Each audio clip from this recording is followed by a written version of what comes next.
At Offworld Biotech LLC, we are engineering microbes for off-world applications.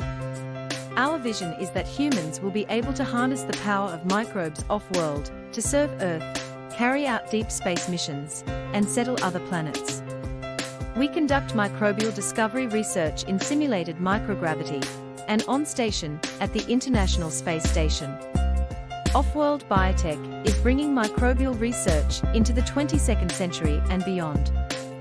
For all your space microbial research needs, Offworld Biotech LLC has the solution to fit your unique off-world research project. Ask us a question. What problems does your research have? Visit us at www.offworldbiotech.com. Send us a message and let us speak about novel microbes in space today. Hello and welcome to the 2022 International Humans in Space Summit, here in beautiful Sydney. Tell us, what is Offworld Biotech?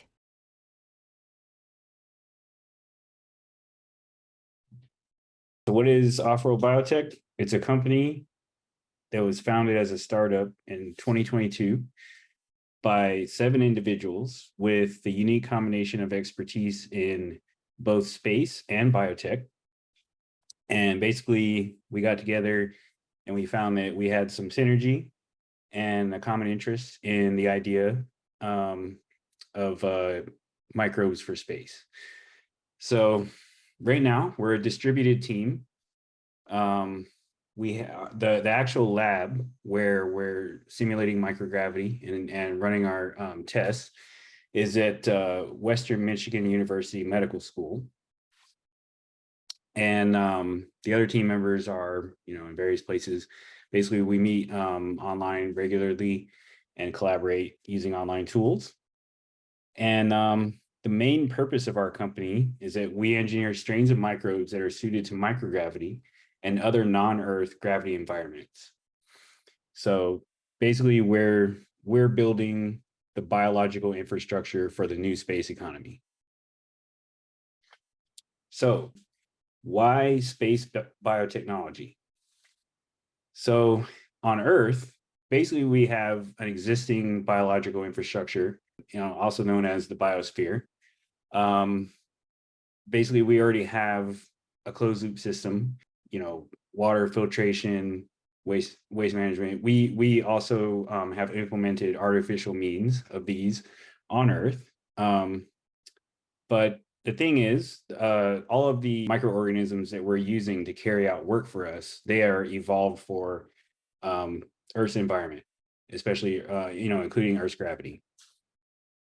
So in space, we will need to make this infrastructure. So when we have a deep space mission with, a spaceship that a human crew is on for a long time, or a space settlement, or a settlement on another planet or body, the idea is that we will need to create this closed loop system, and we will need we'll need organisms that can do work for us there.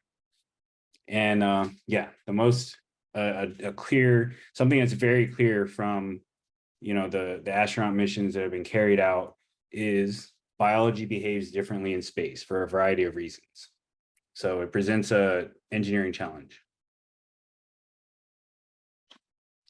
So what's the difference between on-world and off-world biotechnology?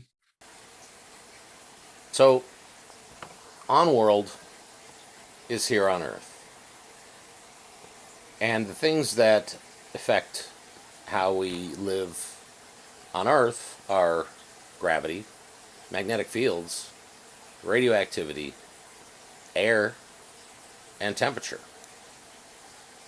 When we're off-world, we still have some of those things. We have radioactivity, we have air because it's artificial, and we have temperature also.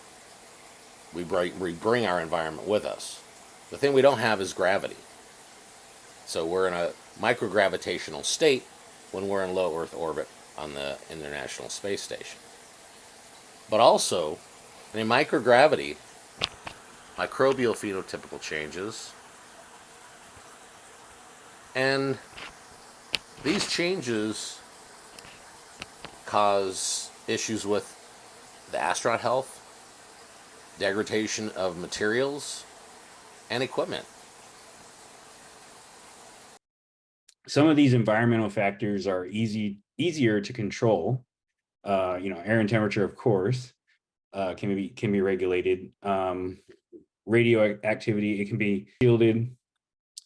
But then you have these two gravity and magnetic fields, which are present a greater challenge, and gravity is probably the most difficult one. So at some point, we should have the ability to simulate Earth gravity, but it probably will take a while. You basically need to spin a cylinder, or they tend to be like expensive approaches. So in the meantime, we probably just need to have solutions that work in the gravity as it exists. So if we're in lower Earth orbit, we want organisms that can operate in microgravity. This is why we're looking at that. A big thing that has been noticed with astronauts is that certain infections, such as like yeast infections or infections related to E. coli, they become more virulent in space.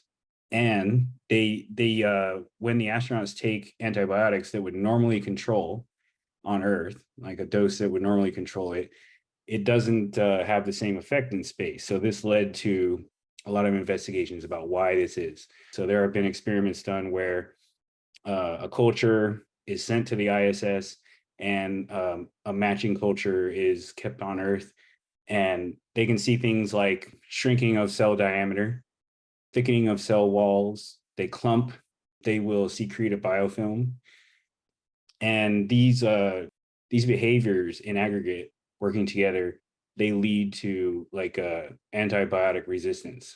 So the other thing that's been done is they've actually like had different samples where they were injecting different doses of antibiotics, and you could see that the dose that would kill the bacteria on the Earth sample would not in space, and it would actually take a substantially higher amount to kill the same culture in space.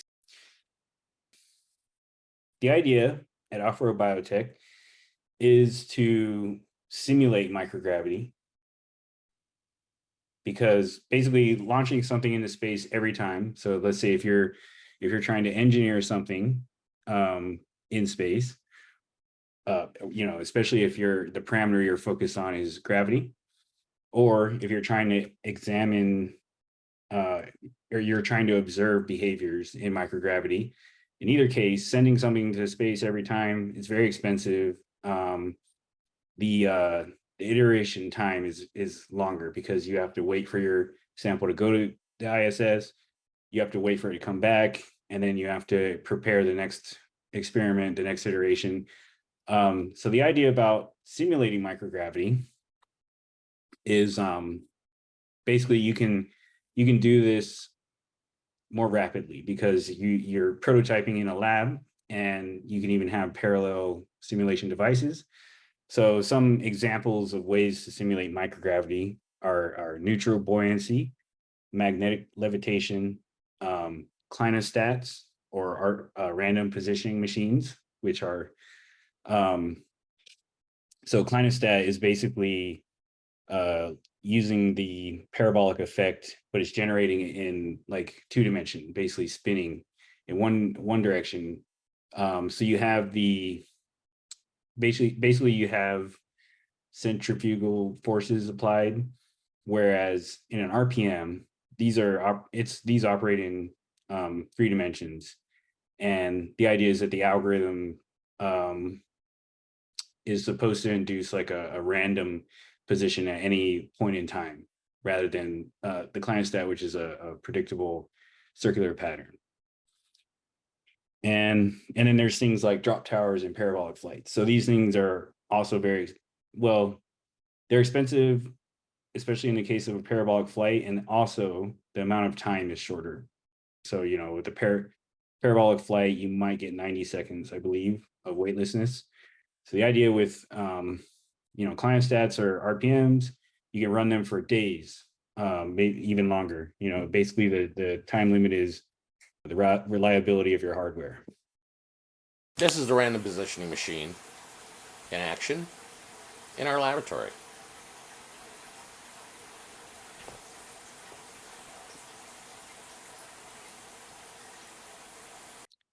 And then there's the real deal, actually sending things to the International Space Station or the commercial space station, which there are companies that are actually in the process of getting those launched into space right now, such as Argus.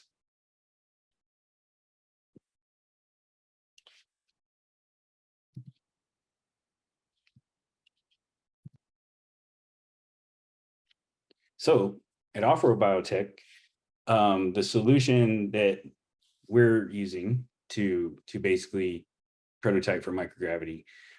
So we use something called the Explore Biogravity platform. So it's a patented random positioning machine, which can be programmed for different gravitational loads, unloading potentials. So this includes microgravity, lunar, Mars.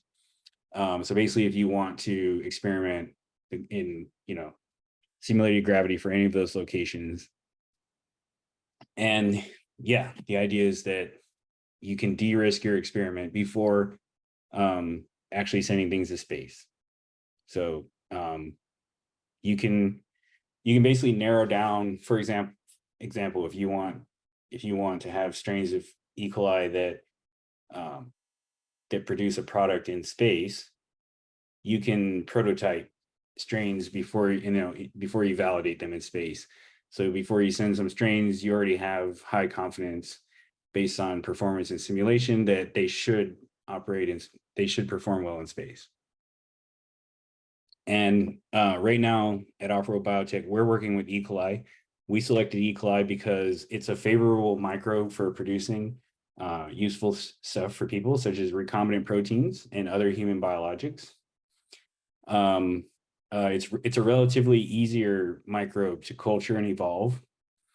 So the amount of time that it takes to culture the bacteria, and yeah, so it means it's a bacteria that is a good platform for experimentation as well as engineering. So we can get E. coli we can change the DNA and get it to express proteins that are helpful for us.